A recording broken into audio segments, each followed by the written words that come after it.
அந்த சாட்சி என்ன சாட்சி? இந்த மனிதர்கள் வித்தியாசமா இருக்கிறாங்களே, நான் பழகின மற்றவங்களை விட இந்த திருச்சபை மக்கள், சபைக்கு போறவங்க அல்லது ஊழியர்கள், இவங்க பழக்க வழக்கம் வித்தியாசமா இருக்கு, பேச்சுவார்த்தை நல்லா இருக்கு, அன்பா இருக்கிறாங்க, மக்களை நேசிக்கிறாங்க, மக்களுக்காக ஜெபிக்கிறாங்க அப்படின்னு ஒரு மாற்றம் தான் அவங்களுக்கு தாக்கத்தை ஏற்படுத்தும்.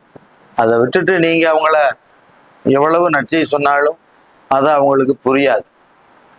எவ்வளவு வசனம் பிரசங்கம் பண்ணாலும் அது அவங்களுக்கு புரியாது. நம்ம கடவுளை யாரும் பார்த்ததே இல்லை. வேதம் சொல்லுது கடவுளை பார்த்ததே இல்லை அப்படின்னு சொல்லுது. கடவுளை ஜனங்கள் நம்ம மூலமா தான் புரிஞ்சுக்குவாங்க. இவங்க இவ்வளவு நல்லா இருக்காங்கன்னா இவங்களுக்கு பின்னாடி கடவுள் இருக்காரு. கடவுள்னு ஒரு இருக்க போய் தான் இவர்களுக்கு ஒரு நல்ல உள்ளம், இவர் நல்ல வார்த்தை, இவங்க சாட்சிகள் அப்படின்னா அதான் சாட்சினா கஷ்டப்பட்டாலும் கூட அந்த கஷ்டத்தை கடவுளுக்காக சகிச்சு வாழ்றது.